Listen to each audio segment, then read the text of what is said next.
થઈ રહ્યું હતું। યુદ્ધ બહુ તડાતડીનું હતું અને રાતનો સમય હતો અને આપણો જે રાજસ્થાનનો મેજર હતો ને અને એવું થયું કે આપણે મારવા તો છે અમને પણ હવે મારવાના સીવી તો એને યુક્તિ સૂજી કે આપણે બધાને નામ લઈએ જે ઊભું થાય એને મારી દો। એને કીધું કે દાઉદજીઓ તે કે હું ડીસકીઓ દઈને પણ નાખ્યું કે પછી કે ઇરફાનજીઓ તે કે હું ડીસકીઓ દઈને પણ નાખ્યું। બીજા દિવસે રાતે છે ને પાકિસ્તાનનો જે મેજર હતો એને એવું થયું હું આવી યુક્તિ લગાવું અને આ ભારતના ને ઉપાડું। તે બીજા દાડે રાજા કીધું ધનજીજીઓ કોઈ ના આવું મંજીજીઓ તોય કોઈ ના આવું। પછી 5 દાડા વીતી ગયા અને રાતે આપણા જે રાજસ્થાનનો મેજર હતો તેને એવું કીધું આજ પહોળનો વાળો પાડી જ નાખો। તે કે ધનજી અને મંજીને કોનું કામ હતું? ચલો મેજર કે મારે ડીસકીઓ દિન પણ નહીં। આવું જ કોમેડી નાટક લઈને આવશે આપણા વિદ્યાર્થીઓ।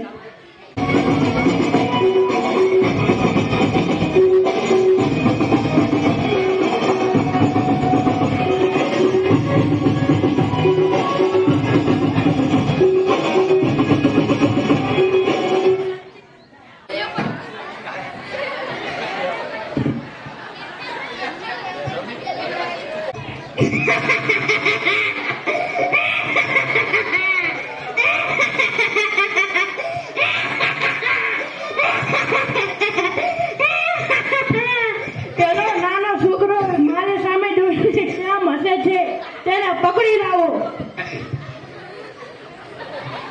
તું રાજાને જોઈને કેમ હસતો હતો? રાજાજીનું મોં ખાલી હસતો હતો। ચાલ તને રાજા બોલાવે। સારું। તું મારી સામે જોઈને કેમ હસતો હતો? હું તમને જોઈને ખાલી હસતો હતો રાજાજી। સાચું બોલ, તું મારી સામે જોઈને કેમ હસતો હતો? તમે આવડા મોટા તો પણ મરી જાશો। આવડો નાનો દરવાજો પણ તમે મરી જાશો પણ તમને સીધી કાઢશે। મુર્ગા, તું મારા વિશે આવું વિચારે છે? ભલે હું હાથી જેવો હોઉં પણ તારા સંસ્કાર નથી। તારા પિતાજી આવું શીખવાડ્યું છે? રાજાજી આપણે તેના પિતાજીને બોલાવીએ। હા, અત્યારે જ તેમને પકડી લાવો।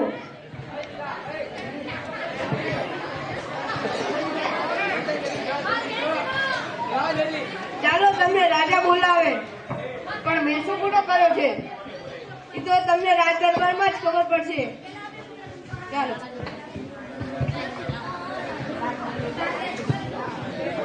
તમારા દીકરાને આવો સંસ્કાર આપ્યા છે? પણ મારા દીકરાએ કર્યું શું? આ તમારો દીકરો અહીંથી નીકળ્યો તારે મારી સામે જોઈને જોર જોરથી હસતો હતો અને કહે રાજાજી આટલા જાડા હાથી જેવા મરી જશે તો કેવી રીતના બહાર કાઢશે? તમે આવું શીખવાડ્યું છે? બોલો।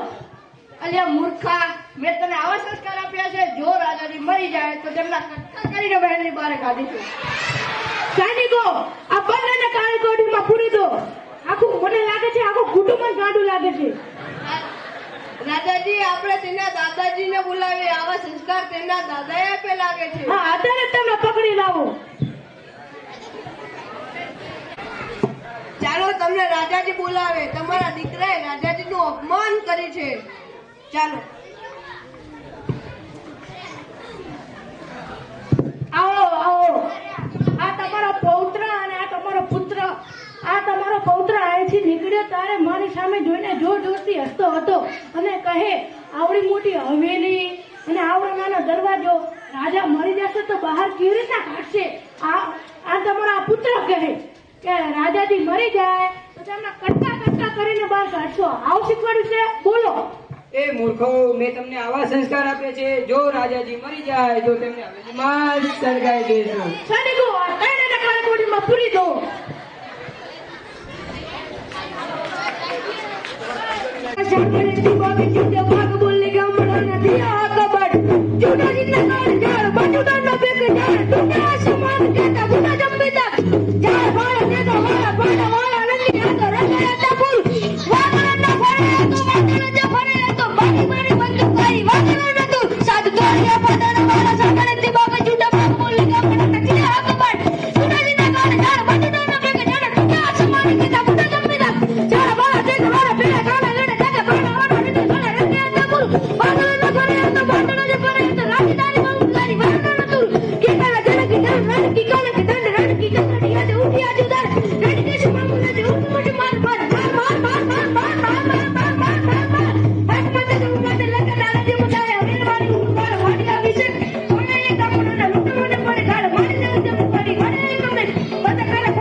ભારત માતા કી 77માં પ્રજાસત્તાક દિન નિમિત્તે આમંત્રણને માન આપી અને ધ્વજવંદન કરવા માટે વધારેલ સંસ્કૃતિબા આપણી દીકરી તેમજ આપણી શાળા એસએમસી પરિવાર ગામમાંથી વધારેલ વડીલો માતાઓ બહેનો અને જે અહીંયા ઉપસ્થિત રહી તમામ ગ્રામજનો આપણા બાળકોનો જે ઉત્સાહ વધારેલ તે બદલ આ શાળા વતી સ્ટાફ વતી શાળા પરિવાર વતી આપ સૌનો ખૂબ ખૂબ આભાર. આ તબક્કે નાના ભૂલકાઓને જે દાનનો પ્રવાહ આપેલ એ દાતાઓનો પણ અત્રે ખૂબ ખૂબ આભાર. અહીંયા ઉપસ્થિત રહી બાળકોએ જે ખૂબ